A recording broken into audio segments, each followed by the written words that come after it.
Right. 6th term 1 பண்டை தமிழ்நாட்டினுடைய பண்டைய நகரங்கள். பண்டைய நகரம்னா எதில் வரும்? பண்டைய கால India, ancient India. Ancient cities of Tamilagam. சேர்ந்து வாங்க. Ancient cities of Tamilagam. சிட்டினா என்ன? அது நகரம், தமிழில் சொல்லிடுறேன். என்னது அப்படின்னா?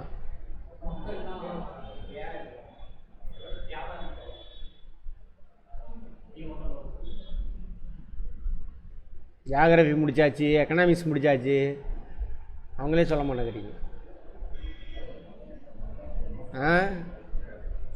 செகண்டரி செக்டாரு, டெர்சரி செக்டார் ஆக்டிவிட்டியில் அதிகமாக ஈடுபடுவாங்க. 2ஆம் நிலை 3ஆம் நிலை தொழிலில் அதிகமாக ஈடுபடுவாங்க. முதல் நிலை தொழில் அதிகமாக ஈடுபட்டால் அது என்னது? கிராமம். அதான் கேட்குறேன், சொல்ல மாட்டேங்கிறீங்களே. அதுக்கப்புறம் அதெல்லாம் நீங்கள் சொல்கிறலாம் மக்கள் அடர்த்தி அதிகமாக இருக்கும், அதெல்லாம் வந்து அதோட கேரக்டர்ஸ். இதுதான் டெஃபினிஷன்.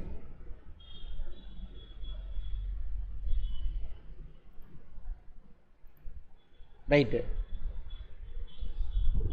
இப்போது பண்டைய கால இந்தியாவில், அதாவது தமிழ்நாட்டில் நகரங்கள், முக்கியமான நகரங்கள், இதெல்லாம் முக்கியமான நகரங்கள். இதெல்லாம் துறைமுக நகரங்கள். மாமல்லை, அரிக்கமேடு, பூம்புகார், தொண்டி, அழகன்குளம், காயல்பட்டினம், கொர்க்கை. கொர்க்கைன்னா தூத்துக்குடி, வேறு ஒன்றும் இல்லை. தாமிரபரணி ஆறு, இது வைகையா? இது வைகை. ரைட். அதுபோக இதெல்லாம் வந்து துறைமுக நகரங்கள். அது இல்லாமல் உள்ளே இருந்தது காஞ்சிபுரம், உறையூர், கரூர், கருவூர், கொடுமணல். உறையூர்னா சோழனுடைய, பண்டைய கால சோழனுடைய தலைநகர் உறையூர். திருச்சி. அடுத்து கீழடி, இப்போ தான் நோண்டிகிட்டு இருக்காங்க, எவிடன்ஸ் கிடையாது. மதுரை, இங்கே என்ன மக்கள் வச்சுட்டே வராங்க, கீழடியெலாம் மக்கள் விட்டுட்டாங்க. இதெல்லாம் இதை பற்றின எவிடன்ஸு பண்டைய கால நூல்களில் இருக்குது. அப்புறம் ஆர்கியாலஜிக்கல் எவிடன்ஸ், மண்ணில் புதஞ்செல்லாம் தோண்டி எடுக்கிறாங்கள, அதிலிருந்து எப்படி வாழ்ந்துருக்காங்க அப்படின்னு நமக்கு தெரிய வருது. அதோட சிறப்புகள் என்ன ஏது அப்படின்னு சொல்லிட்டு இந்த புக்கில் கொடுத்துருக்காங்க, அப்படியே பார்த்துக்கணும்.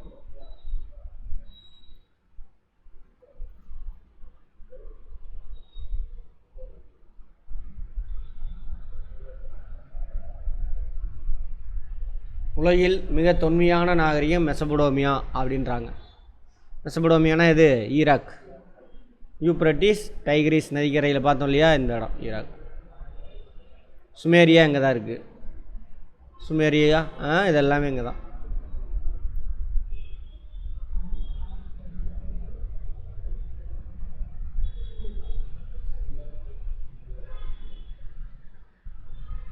ஹரப்பா, மொஹஞ்சதாரோ போல் அதே காலகட்டத்தை சேர்ந்த நிறைய நகரங்கள்.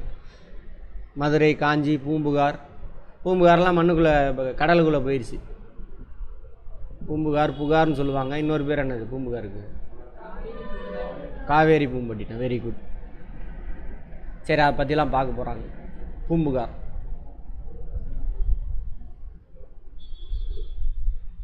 காப்பியம். என்ன காப்பியம்? சிலப்பதிகாரத்தில் கோவலனும் கண்ணையும் பிறந்த ஊர் எது? பூம்புகார். இது சோழர்களுடைய கட்டுப்பாட்டில் இருந்த துறைமுக நகரம் பூம்புகார். காவேரி போய் கடலில் கிடக்குதுல்ல, அந்த இடத்துல இருக்கு.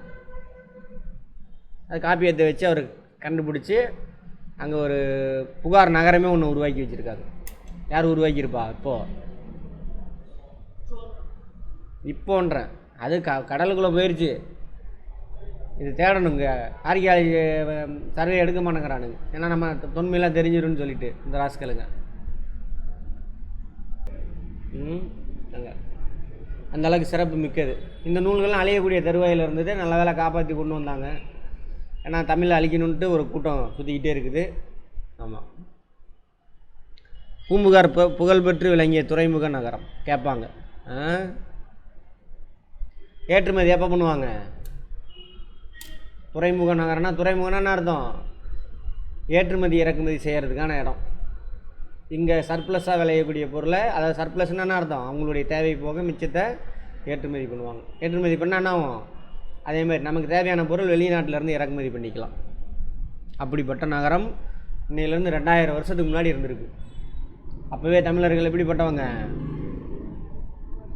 கப்பலில் வாணிபம் செய்யணும்னா கடலை பற்றின அறிவு இருக்கணும், கப்பல் பாய்மர படகு அதை பற்றின அறிவு இருக்கணும், ஜாகிரஃபி பற்றின நாலேஜ் இருக்கணும். இதெல்லாம் இருந்திருக்கு அவங்கள்ட்ட. நடுவில் தான் கட்டாயிடுச்சு. எப்படி கட்டாச்சு, ஆமாம், நீங்கள் நம்பிக்கிட்டு இருந்த கடவுள் பேரை சொல்லி இந்த ஆரியன் சொல்ல பூந்து அது எதுன்னு சொல்லி நாசம் பண்ணிட்டாங்க. அப்போ தான் நாலேஜ் இல்லாமல் போகிறாங்க நம்ம தமிழர்கள்.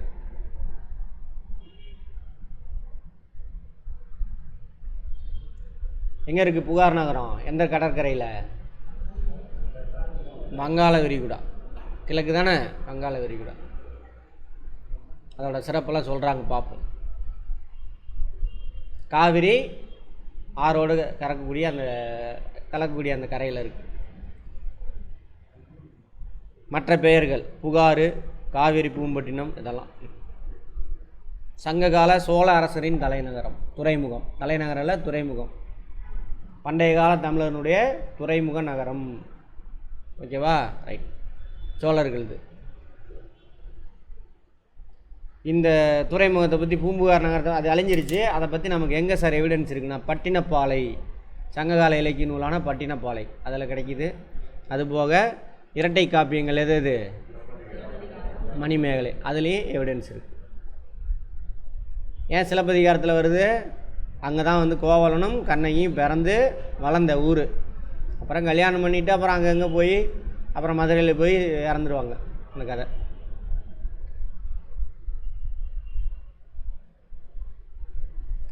சரி. அங்கே பாருங்கள், கண்ணகியோட அப்பா பேர் என்னென்னா மா நாயகன் அப்படின்னு அர்த்தம். மா நாயகன் அப்படின்னாக்கா பெருங்கடல் வணிகன் அர்த்தமா தமிழில். வங்காள விரிகுடாவில் போய் வியாபாரம் வெளிநாட்டில் போய் செஞ்சுட்டு வந்திருக்கார், அதனால தான் அந்த பேர். அதே மாதிரி கோவலனுடைய தந்தை பேர் என்னவா, மாசாத்துவன், பெரு வணிகன். இவர் கடலில் போக மாட்டார், உள்நாட்டுக்குள்ளே பொருள் வாங்குறது விற்கிறது அந்த வேலை பண்ணியிருப்பார். அவர் ட்ரேடர் இங்கிலீஷில்.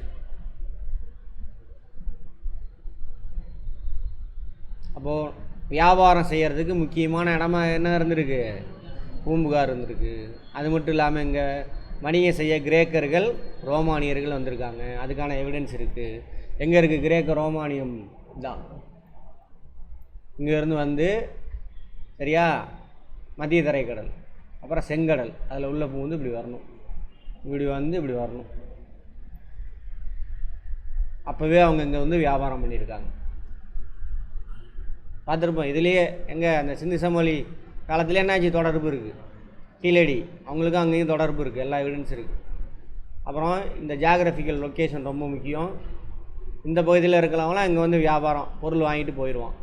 அதுமாரி இவன் என்ன பண்ணுவான், இங்கே வந்துட்டு அவன் பொருளை கொடுத்துட்டு இங்கேருந்து பொருளை வாங்கிட்டு போவான். ரெண்டுக்கும் சென்டர் பாயிண்ட், ஈரோப்புக்கும் மேற்காசியா, ஈரோப்பு இந்த பக்கம் கிழக்காசியா, தென்கிழக்கு ஆசியா, ரெண்டுக்கும் மையப்பகுதி. இதோட லொக்கேஷன் தான் காரணம். மெயின்ஸ்லாம் எழுதுனீங்கன்னா அந்த பாயிண்ட் போட்டு எழுதுனீங்கன்னா சூப்பராக இருக்கும். புரிஞ்சிருந்தீங்கன்னா எழுதலாம் கொஷின் கேட்குறத வச்சு. சரி, ரைட். அந்த மாதிரி இருந்திருக்காங்க. அங்கேருந்து வந்துட்டு கப்பலை நிறுத்தி இறக்கி ஏற்றுறதுக்குலாம் டைம் ஆகும். அப்புறம் 2-3 மாதம் அங்கே திரும்ப லோடு ஏறுறதுக்கு. இங்கே உள்ள பொருள்லாம் எடுத்துகிட்டு போகணும்ல, லோடு ஏற்றி எடுத்துகிட்டு போகிறது. அப்போ இங்கேயே தங்கிடுவாங்களாமா. அப்போ கிரேக்கர்கள் தமிழ் கற்றுருக்காங்க, தமிழர்கள் கிரேக்கம், அப்புறம் என்னது ரோமானிய மொழி எது லத்தீன், இதெல்லாம் கற்றுருக்காங்க. அவங்க கலாச்சாரம் இங்கே பூந்துருக்கு, இங்கே உள்ள கலாச்சாரம் அங்கே மாதிரி இருக்குது. அப்போ எங்கேருந்து பொண்ணு கல்யாணம் பண்ணி இங்கே ஒரு வீடு வச்சுருப்பான், இங்கே ஒரு குழந்தை அவனுக்கு இருக்கும். அதுமாதிரி எங்கேருந்து நம்மளால் அங்கே போகிறாலும் அது மாதிரி இருக்கும். அப்பயே எப்போ 2000-3000 வருஷத்துக்கு முன்னாடி அந்த மாதிரி அதான் போட்டிருக்கு. வெளிநாட்டை ஒரு குடியிருப்புலாம் அங்கே இருந்திருக்கு. எங்கே, புகார் நகரத்தில்.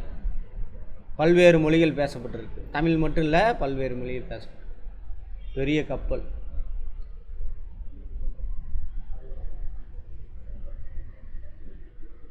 அதேமாதிரி பூம்புகார் மக்களும் வெளிநாட்டு மக்களுடைய மொழியை கற்றுக்கிட்டாங்க. தொடர்பு வந்துச்சுன்னா ஈஸியாக கற்றுக்கிட்டு போகிறோம், அது ஒன்றும் பிரச்சனையே இல்லை. அவங்களும் தமிழ் மொழியை கற்றுக்கிட்டாங்க. பண்ட மாற்று முறைகளோடு கூடவே என்னாச்சா மொழி மாற்றம் நடந்திருக்கு, பண்பாட்டு கலப்பும் நடந்திருக்கு. அவன்கிட்ட உள்ள நல்ல விஷயம் நம்ம கற்றுக்கிறது, நம்மகிட்ட உள்ள விஷயம் அவன் கற்றுக்கிறது. அந்த மாதிரி பூம்புகார் நகரத்து வணிகர்கள் நேர்மைக்கும் நாணயத்துக்கும் பெயர் பெற்றவராக விளங்கினர்.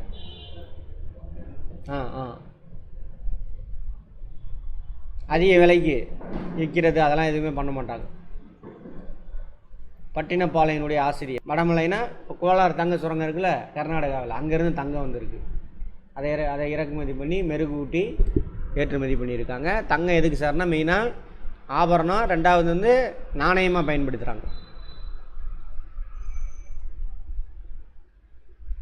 அடுத்து மேற்கு தொடர்ச்சி மலையிலேருந்து சந்தனமும், தென்கடல் பகுதியிலிருந்து முத்தும். தென்கடல் பகுதினா தூத்துக்குடி துறைமுகம் இருக்குல்ல, இங்கேருந்து இங்கே தான் இன்னும் முத்து குளித்தல் இங்கே சிறப்பாக நடக்குது. முத்து குளித்தல் சிறப்பான தொழில் அங்கே இன்னும் ஃபேமஸ்ஸு. தூத்துக்குடி முத்து அப்படின்னா வேர்ல்டு வைடு. பவளம் ஈழத்துலேருந்து, ஈழம்னாக்கா இலங்கை, உணவுப் பொருள்லாம் இறக்குமதி பண்ணியிருக்காங்க. எங்கே? புகார் நகரத்துக்கு. ஸ்டேட்மெண்ட்டில் கேட்பான். வீடுகள் நீட்டாக அழகாக ஒழுங்காக கட்டப்பட்டிருக்கு, அகன்ற நேரான தெருக்களை கொண்டது, இந்த மாதிரிலாம் இருந்திருக்கு. இதெல்லாம் அந்த நூல்களில் பேசியிருக்காங்க. ஏன்னா அழிஞ்சு போச்சு தெரியாது. அப்போ தான் இதெல்லாம் வச்சு தான் என்ன சொல்கிறாங்க, சிந்து சமவெளி மக்கள் இவங்களும் அவங்களோட நீட்சி தான் அவங்க தான் அப்படியே வளர்ச்சி அடைஞ்சு வந்தவங்க, இந்தியா முழுவதும் இருந்த திராவிடர்கள் அப்படின்னு சொல்கிறாங்க. அதை இவனுங்க ஏற்றுக்க மாட்டேங்கிறானுங்க. போய் கோடிக்கணக்கான ரூபாயை போட்டு சரஸ்வதி நாகரிகம் எங்கே இருக்குது, மகாபாரத போர் நடந்துச்சுல அது இடம் எங்கேயாவது கிடக்குதான்னு தேடிட்டு இருக்கிறானுங்க ஆயிரக்கணக்கில். இல்லை அது எங்கேருந்து வரும்? ஆமாம், கப்பல் கட்டும் மற்றும் செப்பனிடும் தளம் இருந்திருக்கு. டக்யார்டு அப்படின்னு பார்த்தோமா, அது இருந்திருக்கு எங்கே? புகாரில். பட்டினப்பாளையில் பூம்புகாரில் புகார் காண்டம், காண்டம்னா பகுதி, அதில் அதை பற்றி பேசியிருக்காங்க. அதில் அதோட சிறப்பெல்லாம் பேசுவாங்க. இந்த மாதிரி சிறப்புடைய தலைவனும் தலைவியும் இங்கே சந்தித்தாங்க, இந்த மாதிரி சிறப்புடைய தெரு வழியாக அவங்க நடந்து போனாங்க அப்படிலாம் சொல்லியிருப்பாங்க. அதை சொன்னாக்கா இல்லை இதுக்கெல்லாம் எவிடன்ஸ் எதுவும் இல்லைன்ட்டானுங்க, அதெல்லாம் ஏற்றுக்க முடியாது அப்படின்ட்டு. ஆனால் அவனுங்க எழுதப்படாத அந்த வேதத்தில் இருக்கிற விஷயத்த இருக்குன்னு சொல்கிறானுங்க.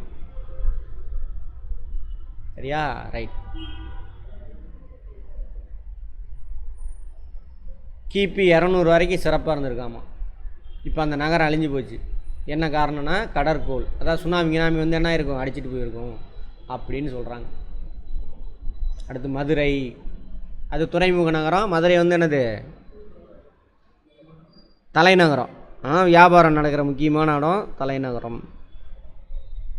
இப்போ உள்ள மதுரை எல்லாரும் காலத்தில் கண்ட்ரோல்லையும் இருந்திருக்கும். பாண்டியர்கள் ஃபஸ்ட்டு வச்சுருந்துருப்பாங்க. பாண்டியர்கள் வீழ்ச்சி அடையும் போது சோழர்கள் கட்டுப்பாட்டில் இருக்கும். அதுக்கப்புறம் ஒரு 300 வருஷம் கலப்பரர்கள் இருப்பாங்க, பார்ப்போம் தமிழ்நாட்டில் பார்ப்போம். அந்த பண்டைய கால தமிழகம் பார்த்தா இல்லையா, சேர சோழ பாண்டியர் 3 பேரை பார்த்துருப்போம். இவங்க 3 பேரையும் வீழ்ச்சி அடைய வச்சு தமிழ்நாடு முழுவதும் ஒருத்தர் ஆட்சி செஞ்சுருப்பாங்க. அவங்க தான் கலப்பரர்கள். அவங்க ஒரு 300 வருஷம் இருந்திருப்பாங்க. கலப்பரர்கள்லேருந்து மீண்டும் வடக்கு வந்து பல்லவர்கள்ட்ட போகும், தெற்க பாண்டியர்கள் அவங்க ஆட்சிக்கு வருவாங்க. சரியா? அதுக்கப்புறம் பல்லவர்கள் வீழ்ச்சி அடையும் பொழுது சோழர்கள் வருவாங்க இடைக்கால இந்தியாவில். திரும்ப பார்ப்போம், இடைக்கால இந்தியா பார்க்குறப்ப பார்ப்போம். அப்போது இடைக்கால இந்தியாவுக்கும் பண்டைய கால இந்தியாவுக்கும் நடுவில் ஒரு 300 வருஷம் கலப்பரர்கள் ஆட்சி செஞ்சுருப்பாங்க. இவங்களுடைய காலம் இருண்ட காலம் அது இதுன்னு சொல்கிறாங்க. அது என்னென்னு பார்ப்போம், அதெல்லாம் அப்புறம் பேசிக்கும். ரைட். இடைக்காலத்தில் பிற்கால சோழர், இப்போ பார்த்தோம் இல்லையா, பண்டைய கால இந்தியா கலப்பரர்களோட முடியும். அப்புறம் பிற்கால சோழர்கள் பாண்டியர்கள், அவர்களை தொடர்ந்து நாயக்கர்கள் ஆட்சி செய்வாங்க. எதை? மதுரை நாயக்கர்கள், நாயக்ஸ், தெலுங்கு ராஜாக்கள், அவங்கள திராவிடம் தான். விஜயநகர பேரரசர்கள் இல்லையா, கேள்விப்பட்டிருக்கீங்களா? கிருஷ்ணதேவராயர், தெனாலிராமன் கேள்விப்பட்டிருக்கீங்களா? அவங்க அவங்க அங்கேருந்து பிரிஞ்சு வந்தவங்க தான் அவங்க நாயக்ஸ். மதுரை திருமலை நாயக்கர் மகால்லாம் இருக்கா, கேள்விப்பட்டிருக்கீங்களா? போயிருக்கீங்களா? கட்டிடக்கலை ரொம்ப சிறப்பாக இருக்கும். இத்தாலி இந்திய திராவிட கட்டிடக்கலை பாணியில் கட்டியிருப்பார் அந்த எதை. அப்புறம் மதுரை மீனாட்சி அம்மன் கோயிலெலாம் நிறையா கொடையெல்லாம் வழங்கியிருப்பாங்க.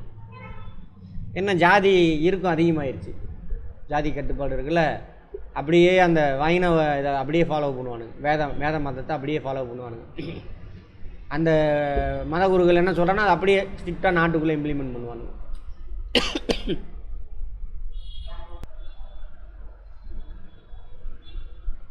பண்பாட்டு கலப்பு இங்கே உள்நாட்டுக்குள்ளேயே நிறைய பண்பாட்டு கலப்பு. சோழர்களது இப்போ கலப்புரர் காலத்தில் ஒரு பண்பாடு, அப்புறம் பாண்டியர்கள், நாயக்கர்கள் எல்லாம். பாண்டியர்களுடைய அந்த எவிடன்ஸ் தான் எங்கே கிடைக்கிது? கீழடியில் கிடைக்கிது. அதுவும் நகர நாகரிக மக்கள் பயங்கர அட்வான்ஸ்டாக வளர்ந்துருக்காங்க. பாதாள சாக்கடை இருந்திருக்கு, வீட்டுக்கு வீடு கிணறு இருந்திருக்கு, டாய்லெட் இருந்திருக்கு, எல்லா வசதியும் இருந்திருக்கு அப்போவே. இது யார்? இது கண்ணகி. ராஜா எந்த ராஜா? பாண்டியன் நெடுஞ்செழியன். சங்கம் அமைத்து தமிழை வளர்த்த. இது பொய்யின்றாங்க. சங்கம்லாம் கிடையாது, அது பொதுமக்களுடைய மொழி. அது அவங்களாம் அங்கங்கே எழுதுனாங்க அப்படின்னு சொல்கிறாங்க. அரசர்கள் நிறைய ஃபன் பண்ணால் நிதி உதவி கொடுத்தாங்க அப்படிலாம் இல்லை. இது இவனுங்களாம் புனைஞ்ச கதை. யார்? இந்த வடக்கன்ஸு இவனுங்களாம் நுழைச்சி விட்டதுன்றாங்க. அதில் சங்க காலத்தில் பணி செய்த புலவர்கள் 49 பேருன்றாங்க. சரி, ரைட், இதை நோட் பண்ணிக்கங்க, ஃபேக்டை நோட் பண்ணிக்கங்க. கிழக்கு கடற்கரை அமைந்துள்ள தொண்டினா ஒன்றும் இல்லை, தூத்துக்குடியை தான் தொண்டின்றாங்க. அங்கேருந்து முத்து வந்திருக்கு. தொண்டி இல்லை, கொற்கை தான் வந்து தூத்துக்குடி. அது தொண்டி, அது வேறு, அதை விட்டுருங்க. அங்கேருந்து முத்துலாம் வந்திருக்கு. ராமநாதபுரமா? அது பக்கத்தில் தான் வருது. இது ராமேஸ்வரமா? Right, okay.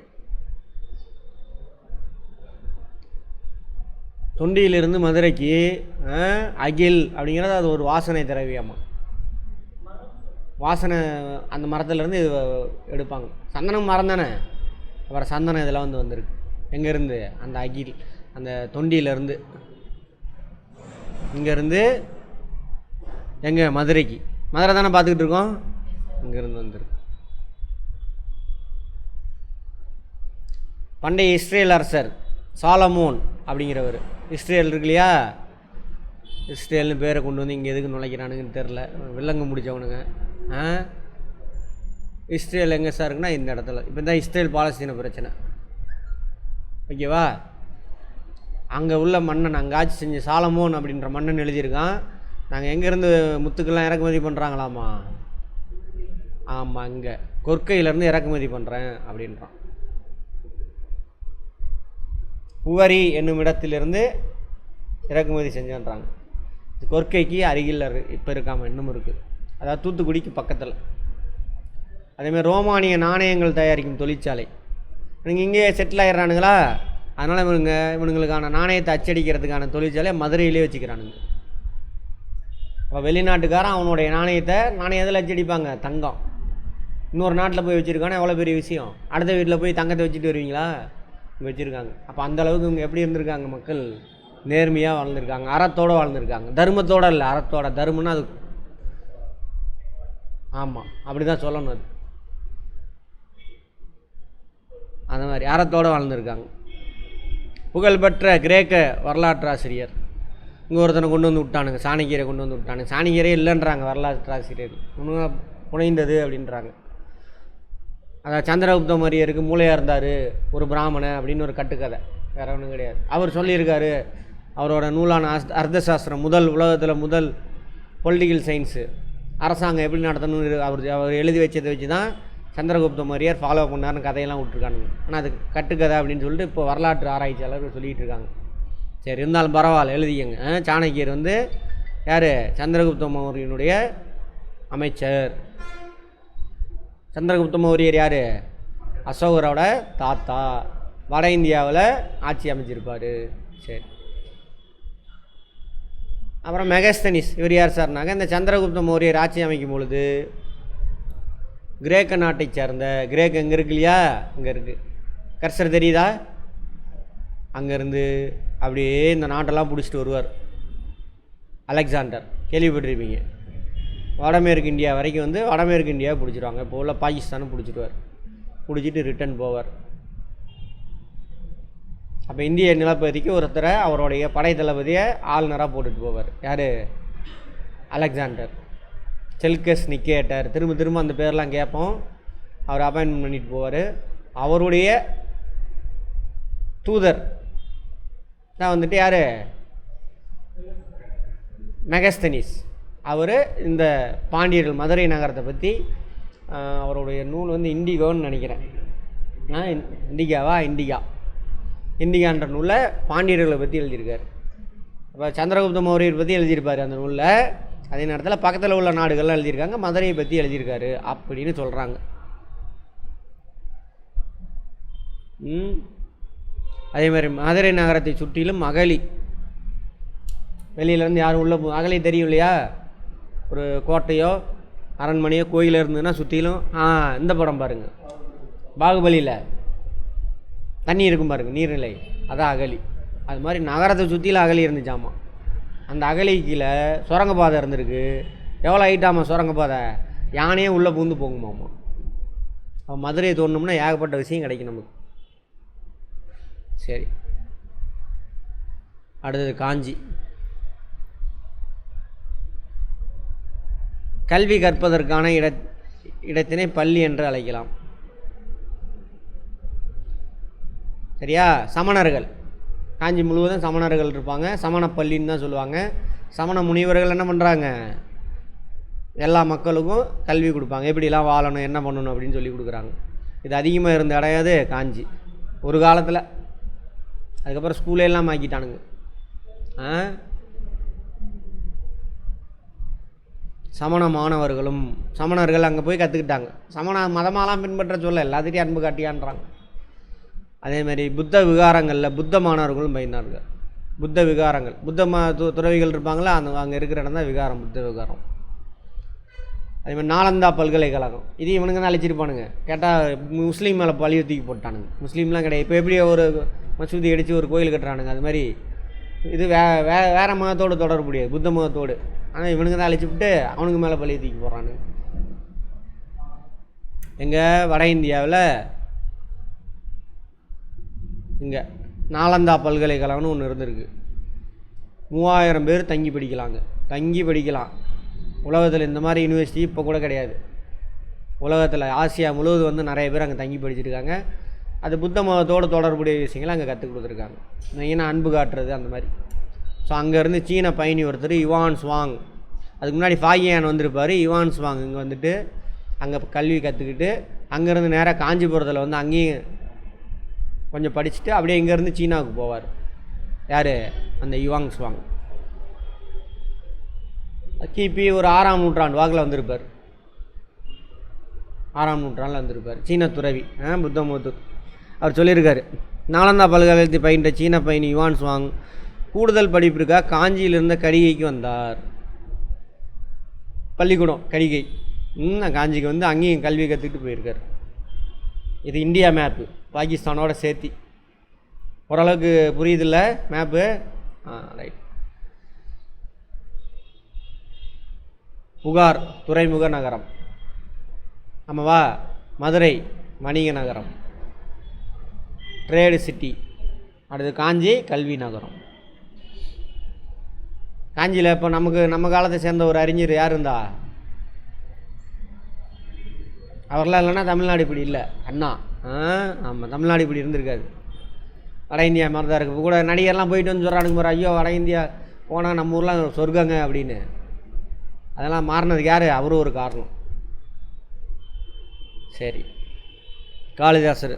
நகரங்களில் சிறந்த காஞ்சி, நகரங்களில் சிறந்தது காஞ்சி அப்படின்னு காளிதாசர், பழைய எழுத்தாளர்னு வச்சுக்கோங்களேன், காளிதாசர். கல்வியில் கரையில்லாத காஞ்சி என்று நாயன்மார்கள் சொல்லியிருக்காங்க. நாயன்மார்கள்லாம் பக்தி இயக்கத்தில் வரக்கூடியவங்க. நாயன்மார்கள் பிந்தைய இடைக்கால இந்தியாவில் வருவாங்க, பார்ப்போம். நாயன்மார்னா யார்? 63 நாயன்மார்கள் இருப்பாங்க. சைவம், சிவனை கும்பிட்றவங்க. சிவன் அவங்க ஃபேமிலி, சிவன், பார்வதி, முருகன், பிள்ளையார். இல்லையா? சிவன் ஃபேமிலியே சைவம் தான். சிவன் ஃபேமிலி தானே, அவங்க அப்பா தானே அவர். சிவன் ஃபேமிலியே வச்சுக்கலாம், சைவம் தான்.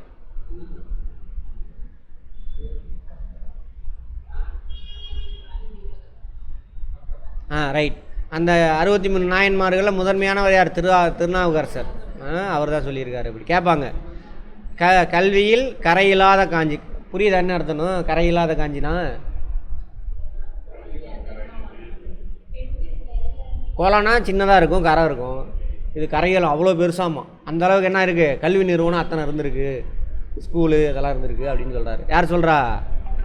திருநாவுக்கரசர். காளிதாசரா? திருநாவுக்கரசர்.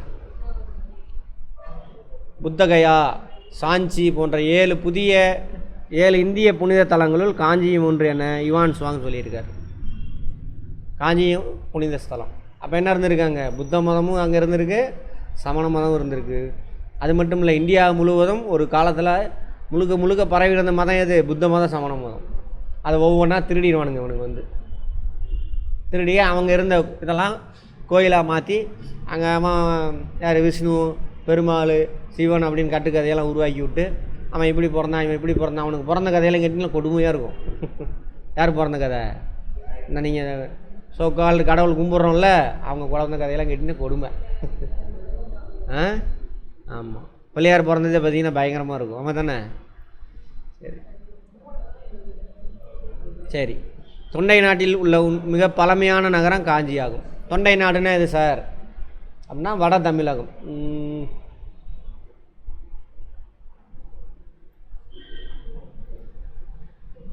இந்த பாருங்க, இதெல்லாம் தொண்டை நாடு தான். காவிரிக்கு மேலே இந்த பக்கம் ஆரணி, செஞ்சி, திருவண்ணாமலை, வடார்காடு, தென்னார்காடு, சென்னை, திருவள்ளூர்லாம் இருக்குல்ல, இதெல்லாம் தொண்டை மண்டலம். சேலம்லாம் கிடையாது. சேலம் வந்துட்டு சேர நாடு, அது மேற்கு. இதோட கட்டாயிரும் இப்படி தொண்டை மண்டலம். இது சேர நாட்டில் வரும். மேற்கு தொடர்ச்சி மலையை ஒட்டினது எல்லாமே சேர நாட்டுக்கு வந்துடும். பார்ப்போம். தொண்டை நாட்டில் உள்ள மிக பழமையான நகரம் எதுவாமா? காஞ்சி. வட தமிழகம் அப்படின்னா வச்சுக்கோங்க. அங்கேருந்து வந்தவங்க தர்மபாலர், ஜோதிபாலர், சுமதி, போதி தர்மர். கேள்விப்பட்டிருக்கீங்களா? இங்கேருந்து ஓடிடுவார். அப்போ தான் கழுவேற்றி கொள்வானுங்க எல்லாத்தையும் பிடிச்சி. ஐயோ அப்படின்ட்டு ஓடுவானுங்க இவனுங்கெல்லாம்.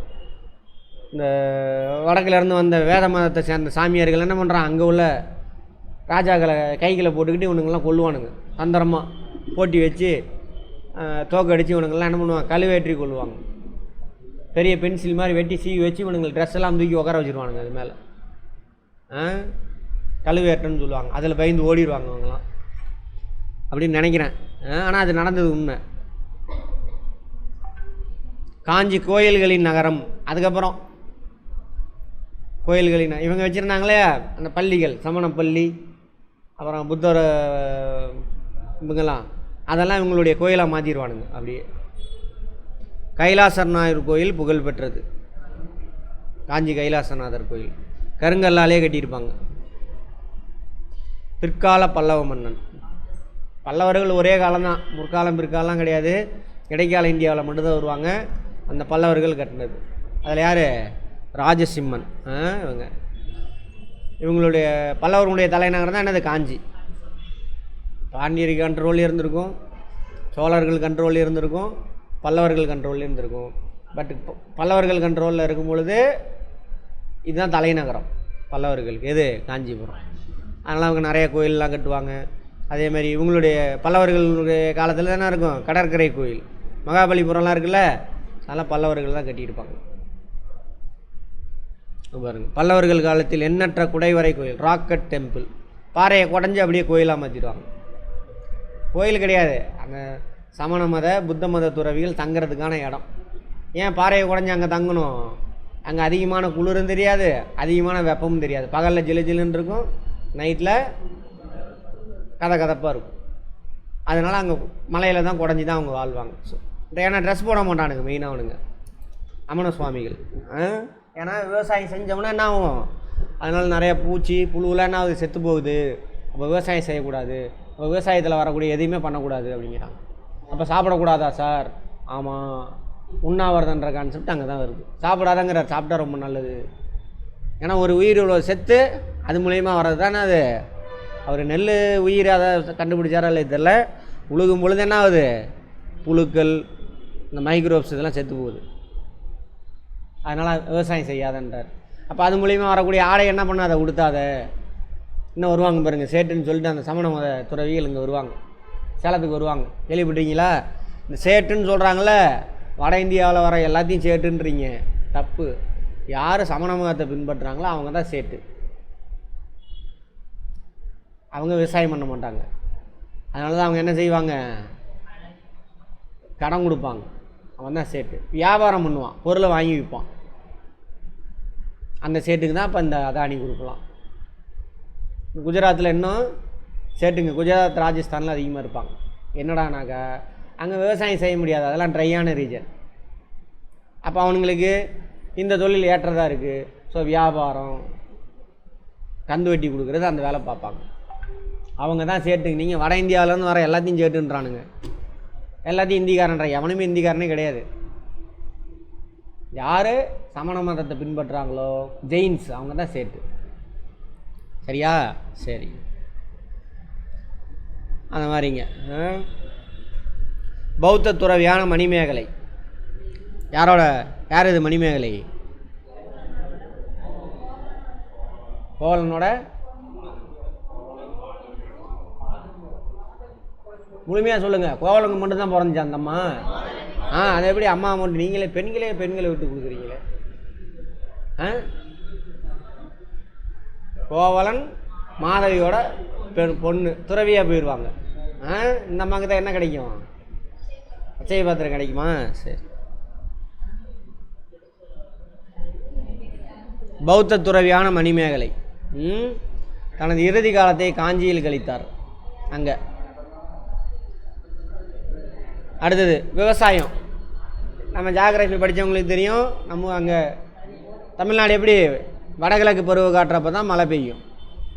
எல்லாம் ஜாகிரபி தான் எல்லாத்தையுமே தீர்மானிக்கும். மேற்கு தொடர்ச்சி மலை, தென்மேற்கு பருவ காற்று வீசுது, மழை பெய்யுதா பாருங்கள்? பெய்யாது அவ்வளோவா. இப்போ வடகிழக்கு பருவ காட்டுறப்போ நல்லா மழை பெய்யும். அப்போ அங்கே தண்ணியை பிடிச்சி வச்சு விவசாயம் செய்கிறதுக்கு ஏற்பாடு பண்ணியிருக்காங்க. அப்போ நிறைய ஏரிகள்லாம் வெட்டியிருக்காங்க. எங்கே? காஞ்சிபுரத்தை சுற்றிலாம் நிறைய ஏரி இருக்கும். அதெல்லாம் ஏரிகளின் மாவட்டம் அப்படின்னு கூட சொல்லுவாங்களாம். எதை? காஞ்சிபுரத்தை. அதேமாதிரி கல்லணையிலேருந்து தண்ணியெலாம் ஏற்றி வந்து இங்கே வந்து இந்த ஏரியில் தேக்கி வச்சு விவசாயம் பண்ணியிருக்காங்க. ஏன்னா நாட்டுக்கு என்னது? உணவு ரொம்ப ரொம்ப முக்கியம், உழவு முக்கியம். தங்கு தடை இல்லாமல் சாப்பாடு கிடைச்சாதான் என்ன இருக்காது? திருட்டு பயம் அதெல்லாம் இருக்காது. ஃபஸ்ட்டு என்னது? போதுமான அளவு உணவு. அப்போ அந்த ஊர் தேவைக்கு போக அப்புறம் தான் என்ன பண்ணலாம்? சர்ப்ளஸ் நம்ம எக்ஸ்போர்ட் பண்ணலாம்.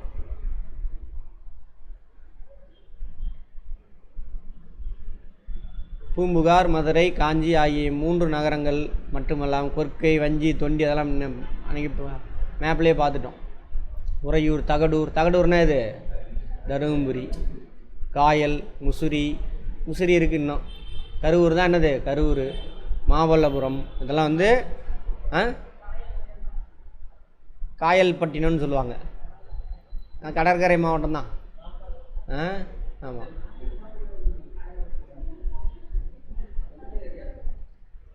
சோழ நாடு சோறு உடைத்தது. சோழ நாடு எங்கே இருக்குது? காவிரி டெல்டா, தஞ்சாவூர்னா இப்போ உள்ள மயிலாடுதுறை, நாகப்பட்டினம், தஞ்சாவூர், கும்பகோணம் எல்லாம் சேர்ந்தது டெல்டா. ஜாகிரபியில் அதை பற்றி பேசியிருக்கோம் நிறையா. ரைட். என்னது? 5 அணையில் எதில் வரும்? அது 5 அணையில் எதில் வரும்? மருதம். அடுத்து பாண்டிய நாடு முத்துடைத்து. அந்த தூத்துக்குடியில் கிடைக்கக்கூடிய முத்து வேல் ரைடு இன்னைக்கு ஃபேமஸ்ஸு. சரியா? இருக்கிறாங்க. அடுத்து சேரநாடு வேலமுடைத்து. வேலைன்னு அர்த்தம்? யானை. இப்போ யானை இருக்காங்க, ஃபேமஸ். தொண்டை நாடு சான்றோடு அடித்து. தொண்டை நாடு அது காஞ்சிபுரம், அதை சுற்றிலும் அறிஞர்கள் இருந்தாங்களா? யார்? அந்த சமண மத துறவிகள். இவங்களாம் நிறையா அவங்க எழுதுனது தான் அது எல்லாமே. பௌத்த துறவிகள் இவங்கெல்லாம் கேட்பாங்க, மேட்ச் பண்ண சொல்லி கேட்பாங்க, பார்த்துக்கோங்க. சேரநாடு எதுன்னு சொல்கிறாங்க. சரியா? இதுதான் தமிழ்நாடுன்னு வச்சுக்கோங்க. இது மேற்கு தொடர்ச்சி மலை போகும். அதை ஒட்டின பகுதி கேரளா. கோவை, நீலகிரி, கரூர், கன்னியாகுமரி இன்றைய கேரள மாநிலத்தின் பகுதி. இதெல்லாம் ஓகேவா? கன்னியாகுமரி இதெல்லாம் சேரநாடு. அடுத்து சோழ நாடு. தஞ்சை, திருவாரூர், நாகை, திருச்சி, புதுக்கோட்டை மாவட்டங்கள். காவிரி போய் கலக்குதில் அந்த இடம். பாண்டிய நாடு மதுரை, ராமநாதபுரம், சிவகங்கை, தூத்துக்குடி, திருநெல்வேலி இந்த இடம். கன்னியாகுமரிக்கு மேலே இந்த இடம். எடுத்து மேப் எடுத்து பாருங்கள். தொண்டை நாடு வட தமிழகம். இப்போ திருவண்ணாமலை வந்துடுது அதில். சரி, தருமபுரியும் வருது. காஞ்சிபுரம், திருவள்ளூர், தருமபுரி, திருவண்ணாமலை, வேலூர், விழுப்புரம் வட மாவட்டம் முழுவதும். தருமபுரியும் சேர்த்துக்கங்க. தருமபுரினா கிருஷ்ணகிரி, அதையும் சேர்த்திக்கணும். சேலம் வந்துட்டு இதில் தான் வரும், சேரநாட்டில் தான் வரும். சேரநாட்டில் தான் வரும். பாடுறான்னு தானே, சேரநாடு தான். கொங்கு மண்டலம்.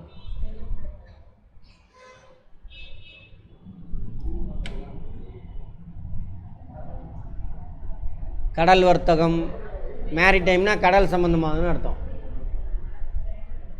வெளிநாட்டவர், ஃபாரினர் தெரியும். கலத்தல், பிளண்டிங், மிக்ஸ் ஆகிறது. ரெண்டு கலாச்சாரம் மிக்ஸ் ஆகுது, ரெண்டு மொழி மிக்ஸ் ஆகுதுலாம் சொன்னாங்கள்ல, அதுக்கு. அடுத்தது நேர்மை, இன்டெகிரிட்டி. அப்படி நேர்மையாக இருந்ததுனால தான் என்ன அவனுடைய அச்சடிக்கக்கூடிய இடத்த மின்டிங்னு சொல்லுவாங்க. மணி, மின்டிங் ஆஃப் மணி அப்படிம்பாங்க. காயின் அச்சடிக்கிறது. அப்போ இப்போ உள்ள காயின் கிடையாது. என்ன காயின்? தங்கத்தில். இப்போ உள்ள காயினா என்ன பண்ணிட்டானுங்க, வெஸ்ட் பெங்கால்காரனுங்க திருடிட்டு போய் 5 ரூபா காயினை திருடிட்டு போய் அதில் 10 ரூபாய்க்கு உள்ள மெட்டல் இருக்காமா, 5 ரூபான்னு போட்டுருக்கு. அதை போய் என்ன பண்ணுறானுங்க, 10 ஸ்டெயின்லெஸ் ஸ்டீல் பிளேடு இருக்குல்ல, சேவிங் மிஷின் பிளேடு, அதை தயாரித்து விற்றுருக்கானுங்க. 5 ரூபா காயின்லாம் காணாமல் போயிடுச்சு. எங்கடான்னு போய் பார்த்தாக்கா இவனுக்கு தேடி என்ன பண்ணிட்டானுங்க, 5 ரூபா இதை எடுத்துகிட்டு போயிட்டு 10 ரூபாய்க்கு என்ன பண்ணுறான், பிளேடு தயாரித்து விற்றுறான். நான் 1 ரூபா இருக்கும் பொழுது சொல்கிறேன். பிளேடு இன்றைக்கி பிளேடெலாம் எவ்வளோ, 5 ரூபான்னு நினைக்கிறேன். 3 ரூபா 4 ரூபா இருக்கும். அப்புறம் தான் பார்த்தானுங்க, சரி இது ஸ்டெயின்லெஸ் ஸ்டீலில் போடக்கூடாது, வெயிட்டாக இருக்கும் அந்த 5 ரூபா காயின் அப்படின்ட்டு. இப்போ மஞ்சள் கலரில் வந்துருச்சு பாருங்கள், சின்னதாக அந்த மாதிரி. அப்படி பே பண்ணிட்டானுங்கன்னா அப்போ கோல்டில் இருந்துருக்கு காயின். அப்போ நம்ம நாட்டில் வந்துட்டு என்ன பண்ண, தங்க காயினை நம்ம நாட்டில் அச்சடிச்சிருக்கானா, நம்ம ஊரில் எவ்வளோ அந்த மதுரை மக்கள் நேர்மையாக இருந்திருக்காங்கன்னு பார்த்துக்கோங்க. நியாயமான விலை, லெஜிட்டிமேட் ப்ரைஸ். இல்லெஜிட்டிமேட்னா நியாயமற்றது அப்படிம்பாங்க. இந்த வார்த்தையெல்லாம் யூஸ் பண்ணுவாங்க இந்த இதில். லெஜிட்டிமேட்னா நியாயமானது. அடுத்தது பழமையான தன்மை, ஆன்டிக்விட்டி. ஆன்டிக் ட்ரெஸ்ஸுன்னு சொல்கிறாங்களா, ஆமாம். புனைப்பெயர், சப்ரிக்வஸ், புனைப்பெயர். அந்த பழைய ராஜாக்கெல்லாம் புனைப்பெயர் வச்சுக்குவாங்க, ராஜாதி ராஜா. ஆமாம், அந்த மாதிரிலாம். நாணய சாலை, அதுக்கு பிறகு மின்ட். நாணய சாலை இருக்குல்ல, இப்போ நோட்டு அச்சடிக்கிறாங்களே, அதுக்கு பேர். அகலினா மோட்டாம். அந்த அகலியில் முதலகதலெல்லாம் இருக்கும். இப்போ கோட்டைக்குள்ளே என்ன பண்ண முடியாது, வேறு திருடங்கடம் உள்ளே பூத முடியாது. ராஜகுமார் தள்ளி உக்காருங்க நல்லா. 6500 ஆண்டுகளுக்கும் பழமையான நாகரிகத்தின் நகரம் எது? ஈரான். மெசபடோமியான்னு பார்த்தோமா. தமிழக நகரம் தமிழ்நாட்டில் எந்த பகுதி? Very good. அடுத்தது தொண்டை மண்டலம். வங்காள விரிகுடாவுடன் தொடர்பில்லாத நகரம்.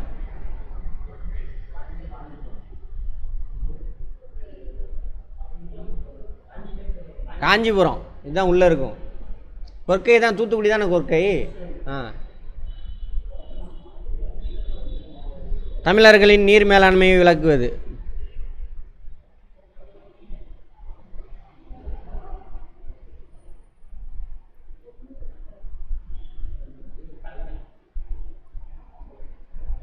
காஞ்சிபுரம் ஏரியுமே சொல்லலாம். இங்கேருந்து தண்ணி அங்கே எடுத்துகிட்டு போயிருக்காங்க, கால்வாயெல்லாம் வெட்டி. தொன்மையான நகரம் அல்ல. Very good. கீழடி அகழ்வாயுடன் தொடர்புடைய நகரம். பூம்புகார் நகரத்திலிருந்து அண்டை நாடுகளுக்கு ஏற்றுமதி இறக்குமதி நடைபெற்றது. சரியா? வங்காள விரிகுடா கடல் போக்குவரத்து ஏதுவாக அமைந்ததால் அண்டை நாடுகளுடன் வணிகம் சிறந்தது. ரெண்டுமே கூற்று சரி, கூற்றுக்கு காரணமும் சரி. திருநாவுக்கரசர் கல்வியில் கரையில் என குறிப்பிட்ட நகரம் காஞ்சிபுரம். கரெக்டா? கல்வியில் கரையில், அதுதான் கல்விக்கு கரை இல்லை அப்படிங்கிறாங்க. அவர் கவிதை நயத்தில் இப்படி எழுதியிருப்பார். சரியா? குறிப்பிட்ட காஞ்சிபுரம் தானே. அடுத்தது, இந்தியாவின் 7 புனித தலங்களுள் ஒன்று என யுவான் சுவாங் குறிப்பிட்டது காஞ்சிபுரம். கரெக்டா? நகரங்களில் சிறந்தது காஞ்சிபுரம் என காளிதாசர் குறிப்பிட்டார். சரியா? அனைத்தும் சரி. சும்மா புரிஞ்சுக்கிட்டு தான் வந்தோம். ஆமாம், இது பார்க்கலையா? ஒரே நிமிஷம். அதாவது ஒரு சில விஷயத்தை விட்டுட்டு வந்துட்டேன். பாக்ஸ் ஐட்டம்லாம் இல்லை, வேறு ஏதாவது இருக்குதான்னு பார்த்துங்க. இல்லை, ரைட். நாலங்காடி அல்லங்காடி பகல் நேரத்துலேயும் மதுரையில் பகல் நேரத்துலேயும் வியாபாரம் நடந்திருக்கு. பெண்கள் ஆண்கள்லாம் வந்து வாங்கிட்டு போயிருக்காங்க. இரவு நேரத்துலையும் வியாபாரம் நடந்திருக்கு. இரவு நேரத்தில் இருக்கிறது அல்லங்காடி, பகல் நேரத்தில் நடந்தது நாலங்காடி. இப்போ என்ன பண்ணுறான் போலீஸ்காரங்க? 11 மணியே கடையை சாத்துன்றானே. ஏன்? திருட்டு கொலை கொள்ளை பிரச்சனை வரும், அதெல்லாம் தடுக்கிறதுக்காக. அதுக்கு தான் அது. சரியா? ரைட். அப்போ 2000 வருஷத்துக்கு முன்னாடி 24 ஹவர்ஸ் கடை இருந்திருக்குன்னா அவன் எப்படி இருந்திருப்பான் பாருங்கள். அந்த மக்கள் எவ்வளோ நேர்மையாக வாழ்ந்துருக்காங்க. நேர்மையாக எப்போ வாழ முடியும்? ஒன்று உணவு, உடை, இருப்பிடம் இதெல்லாம் கிடைக்கணும். அடுத்தது கல்வி. அறத்தோடு வாழ்ந்துருக்காங்க. இப்படி தான் இருக்கணும் அப்படின்னு சொல்லிட்டு.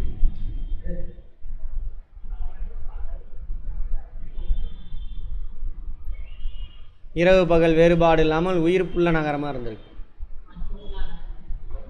பெண்கள் எந்தவித பயமுமின்றி காந்தியடிகள் சொல்லியிருப்பார், என்னைக்கு இந்த நாட்டில் ஒரு பெண் கழுத்து முழுவதும் நகையெல்லாம் அணிஞ்சிக்கிட்டு இரவு 12 மணிக்கு தனியாக நடந்து போகிறாளோ அன்றைக்கி தான் அந்த நாடு சுதந்திரம் அடைஞ்சதுன்னு சொல்லியிருப்பார். இன்னும் வட இந்தியாவில் பாருங்கள், வீட்டுக்குள்ளே பூந்து போய் ரேப் பண்ணிடுறானுங்க. அன்றைக்கி கூட பாருங்கள், 6 வயசு குழந்தைய பிடிச்ச தெலுங்கானாவில் அப்படி இருக்குது. அப்படி ஒரு நிலைமை இருக்குது இன்றைக்கே. ஆனால் 2000 வருஷத்துக்கு முன்னாடி பெண்கள் சுதந்திரமாக இருந்திருக்காங்க. அப்படின்னா பார்த்துக்கோங்க. அதுக்கப்புறம் வந்த டுபாகூர் பசங்க தான் நாட்டையே கெடுத்து விட்டானுங்க. அதை மீட்டு எடுத்துகிட்டு வரோம். அப்போ தான் தமிழ்நாடு இப்போ மாறிக்கிட்டே வருதா. 12-1 மணி கூட லேடிஸுங்க தனியாக வராங்க. தமிழ்நாட்டில் சிட்டியில் மாறிட்டு வருது. ஆமாம், ஆனால் முழுமையாலாம் மாறிடுச்சுன்னு சொல்ல முடியாது. இதெல்லாம்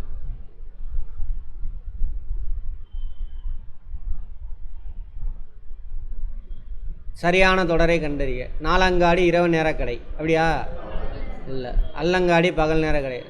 ரோமானிய நாட்டு நாணயம் தயாரித்த தொழிற்சாலை கிடைத்தது பூம்புகார். பூம்புகாரா? மதுரை. கொற்கை அருகில் உள்ள உவரியில் இருந்து முத்து ஏற்றுமதி செய்யப்பட்டது. யார் சொன்னாது? அந்த என்ன நாடு? சிரியாவா? அது என்ன நாடு? இல்லை, இஸ்ரேல். சாலமன் அவர் சொல்கிறார், சொல்லியிருப்பார். கரெக்ட். உவரி எங்கே இருந்துச்சு? கொற்கைக்கு பக்கத்தில். தவறான தொடரை கண்டறிக. இது கரெக்டு. யுவான் சுவாங் தமிழ்நாட்டு நகரான காஞ்சிபுரத்துக்கு வந்தார். சரி. கோவலனும் கண்ணையும் காஞ்சிபுரத்தில் வாழ்ந்தனர். எங்கே? அப்போ இதுதான் ஆன்சரு. ஏன் தவறானது தானே கேட்குறான்? அதுதான் ஆன்சர். கூடல் நகர். மதுரைக்கு தான் இன்னொரு பேர் கூடல்.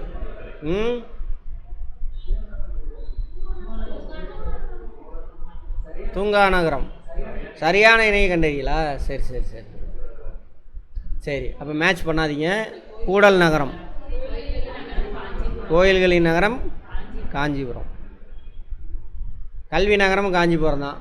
தூங்கா நகரம் மதுரை, கூடல் நகரம் மதுரை தான். தவறான இணையை கண்டுபிடிக்க. வடமலையிலேருந்து என்ன கிடைச்சிது? தங்கம். கரெக்டு. மேற்கு மலை சந்தனம். கீழ்கடல்.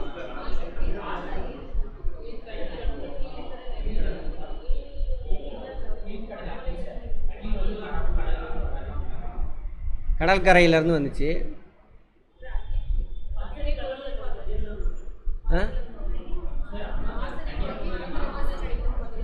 மரத்தில் இருந்தாமா?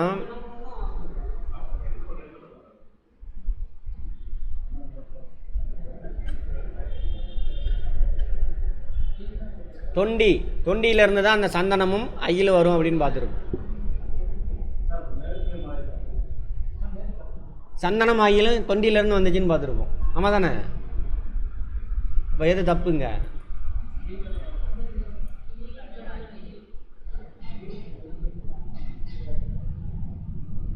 இதுதான் தப்புன்றீங்களா?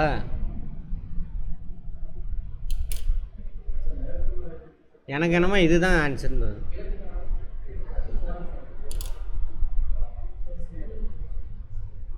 கைலாசநாத ஆலயத்தை கட்டியவர்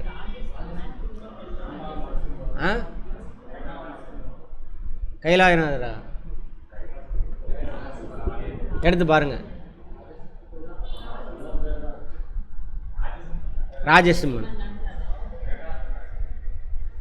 ராஜசிம்மன் கோயில்களின் நகரம் என அழைக்கப்படுவது. மாசாத்துவன் என்ற பெயர் தரும் பொருள். பெருவணிகர்.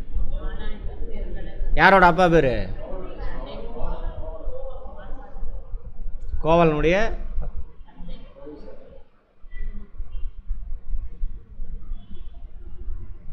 பூம்புகாரில் நடைபெற்ற அண்டை நாட்டு வணிகத்தின் மூலமாக பண்பாட்டு பரிமாற்றம் நடைபெற்றது. சரியா? மதுரையில் அல்லாங்கடியில் பெண்கள் பயமின்றி இரவு நேரங்களில் பொருட்களை வாங்கி சென்றனர். பல்லவர்கள் காலத்தில் எண்ணற்ற குடர்வரை கோயில்கள் அமைக்கப்பட்டன. எந்த பகுதி? தொண்டை நாடு. போதி தர்மர் காஞ்சிபுரத்தை சார்ந்தவர். சரி, ரைட். ஒரு பிரேக் எடுத்துக்கோங்க, போயிட்டு வந்து பார்ப்போம். டைம் 2 எடுத்துக்கோங்க. இதெல்லாம் மேட்ச் பண்ணி பாருங்கள். எதாவது ட்ரை பண்ணியிருக்கானுங்க, இதெல்லாம் மேட்ச் பண்ணி பாருங்கள்.